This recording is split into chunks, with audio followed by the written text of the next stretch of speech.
मैं विश्वास उड़गी हूं। आज का वीडियो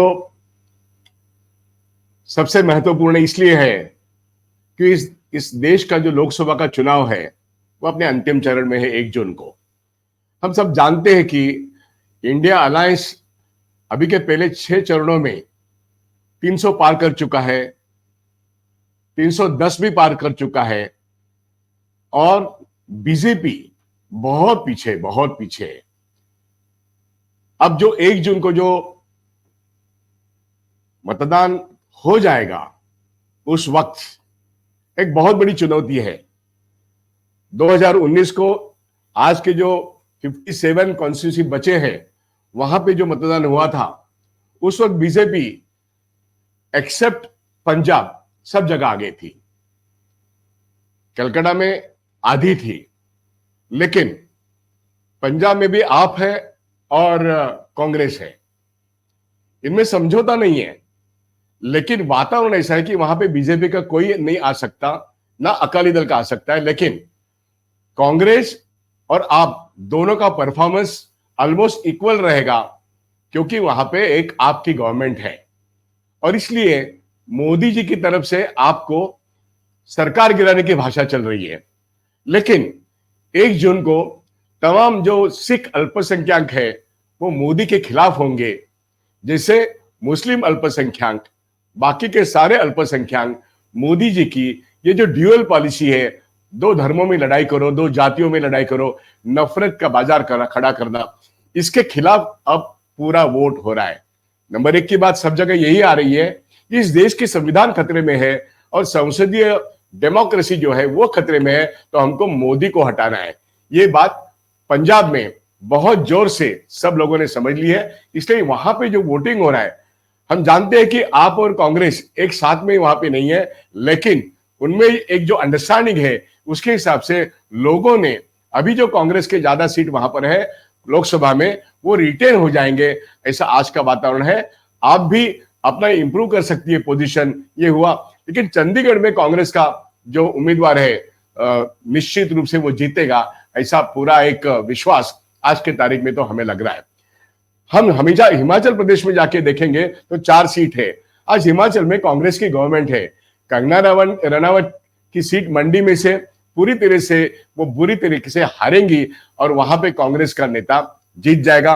लेकिन वहां पे कांग्रेस के जो शर्मा जी है, आनंद शर्मा जी है, वो हिमाचल में से बहुत बड़ी भारी रकम से मतलब वोट से जीतेंगे, इसमें कोई 2 राय नहीं हो सकती है। वहां पे 4 में से कम 2 सीट कांग्रेस जीत सकती है। हम अगर मुख्य एरिया में अगर आते हैं तो वो है उत्तर प्रदेश। उत्तर प्रदेश में माहौल ऐसा है, बनारस में खुद इस देश के प्राइम मिनिस्टर एक कैंडिडेट है और वहां पे कांग्रेस का अजय राय आज बहुत ताकत से लड़ रहा है। हालांकि पिछले 2 चुनाव में वो जीते नहीं है, लेकिन आज के हालात और 2019 के हालात, इसमें जमीन और आसमान का फर्क है और इसलिए आप वहां पे पूरा यूपी में अखिलेश यादव और राहुल गांधी और अर्थात प्रियंका गांधी, इन्होंने इतना हंगामा मचाया है कि न्याय पत्र के इर्द गिर्द सारी वहां की जनता, मुस्लिम हो, वहां की पूरी यादव समाज हो या बहुजन समाज हो, वहां पर अगर चर्चा का विषय है तो अखिलेश और कांग्रेस के राहुल गांधी और यहां पर प्रियंका गांधी, ये सब लोग मिलके आज वहां पे जो बीजेपी की बड़ा भारी एक जिसको कहते हैं बहुमत है, योगी का एक जो बहुमत है, इसको तोड़ने के चक्कर में पूरी जनता वहां पे लड़ाई कर रही है। और यहां पे वातावरण ऐसा है कि एक 10-12% वहां पे अपोजिशन नीचे है, लेकिन यूपी के 50% जगह आज इंडिया अलायंस, समाजवादी पार्टी और कांग्रेस की सीटें वहां पे कम है, समाजवादी पार्टी की सीटें ज्यादा है। लेकिन ये उम्मीद है ये वोट परसेंटेज 6% से भी वहां पे स्विंग होने की जो संभावना दिखती है, तो यूपी में बाजी मार लेगी इंडिया अलायंस और 50% से ज्यादा सीटें यूपी में लेके जाएगी इंडिया अलायंस। ये आज का वातावरण है। जहां तक बिहार का सवाल है, वो तो तेजस्वी यादव वर्सेस मोदी बन गया है। तेजस्वी यादव आज के तारीख में बिहारी को हाथ तो लगा के दिखाओ, ये जब बोलता है तब उसके इर्द गिर्द तमाम बिहारी, यहां तो नीतीश कुमार की बात ही नहीं, पलटू राम की तो बात ही नहीं, पूरी बात जो चल रही है हमें रोजगार दिलाने वाला तेजस्वी यादव है, हम तेजस्वी यादव को ही जिताएंगे। मतलब आरजेडी वहां पे जो पाटलिपुत्र की सीट है और वहां पे 2 सीट है, पटना के आसपास जो 2 सीट है, रविशंकर प्रसाद जीत के नहीं आ सकते, ये हम खुला बोल सकते हैं। यहां पे लालू यादव और तेजस्वी यादव, ये पूरा जो बेल्ट है, नालंदा है, वहां पे ये सारी सीटें ससराम है, तो ये एक लालू प्रसाद यादव और तेजस्वी यादव ये पूरी तरह से वहां के 60% सीटें जीत सकते हैं, ऐसा माहौल है। हम आएंगे वेस्ट बंगाल में, जहां पे कलकत्ता सिटी पूरा है और डमडम है या जादवपुर है, ऐसी जगह पे ममता दीदी, वहां पे लेफ्ट का एक बहुत बड़ा चैलेंज है, बीजेपी का भी चैलेंज है, लेकिन ये त्रिकोणी संघर्ष में ममता दीदी का जो वोट परसेंटेज है वो निश्चित 45% से आगे जाने वाला है। इसलिए त्रिकोणी संघर्ष होने के बावजूद ममता दीदी वहां पे 9 सीट में से 7 सीटें आराम से जीत सकती है। इतना तगड़ा एक प्रदर्शन पूरी कलकत्ता में और उसके 9 सीट में ममता दीदी का है।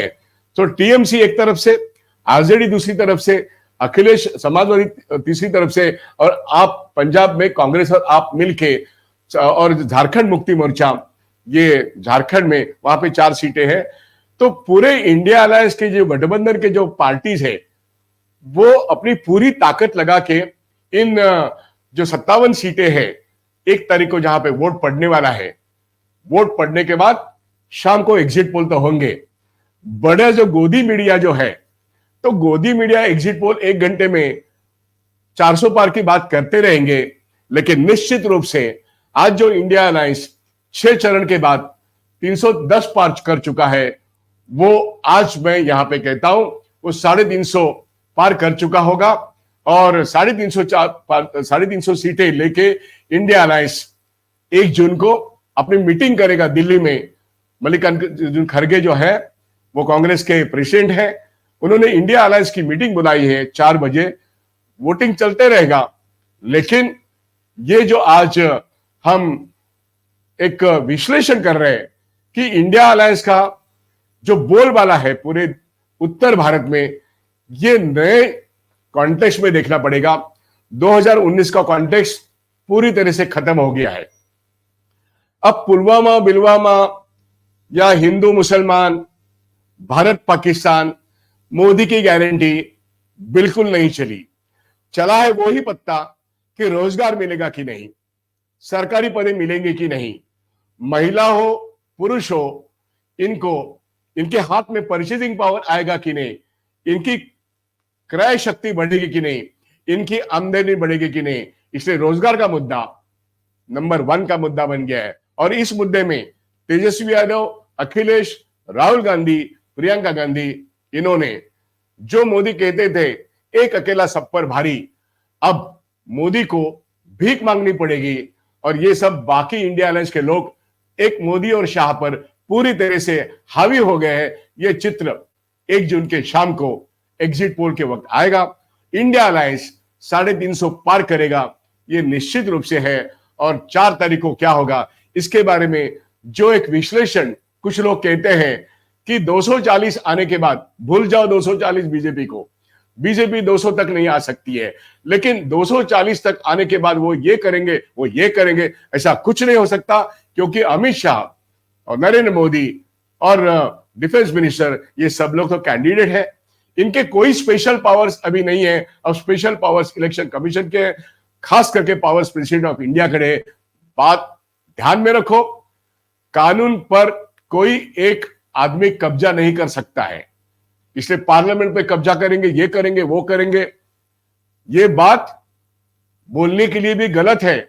लेकिन विश्लेषक जो बात करते हैं कि हारने के बाद भी मोदी प्राइम मिनिस्टर बनेंगे, ये बात छोड़ दो, ये विश्लेषण गलत है। इस देश का कानून, इस देश का संविधान, और इस देश में 4 जून को लाखों लोग रास्ते पे आएंगे, तो इलेक्शन कमीशन मोदी का नहीं सुनेगा, अमित शाह का नहीं सुनेगा, उसको कानून के हिसाब से काम करना पड़ेगा, क्योंकि इलेक्शन कमीशन के सारे जो डिस्प्यूट है वो सुप्रीम कोर्ट में पेंडिंग है। सुप्रीम कोर्ट की जिम्मेदारी संविधान के तहत जो लिखी है वो जिम्मेदारी सुप्रीम कोर्ट तय करेगा, और इसलिए डरने की कोई बात नहीं, लेकिन चौकन्ना तो रहना पड़ेगा। इसलिए लोग रास्ते पर आएंगे 4 जून को, इलेक्शन कमीशन को एक आगाह करेंगे, आप संविधान के तहत काम करो, कानून के तहत काम करो। मोदी आपका कुछ नहीं बिगाड़ सकता, अमित शाह आपका कुछ नहीं बिगाड़ सकता। लोग 350 पार करेंगे इंडिया अलायंस को। बस मैं यहीं पर रुकता हूं। इंडिया जीतेगा क्योंकि इंडिया जुड़ गया है, और इसलिए राहुल गांधी के एक न्याय पत्र के आधार पर पूरा यहां का देश का युवा जुड़ गया है, और इसलिए इंडिया अलायंस जीतेगा। प्राइम मिनिस्टर कौन बनेगा वो इंडिया अलायंस तय करेगा। इसकी चिंता करने की मोदी को जरूरत नहीं है, और मोदी भक्तों को भी नहीं। बस आज का मेरा विश्लेषण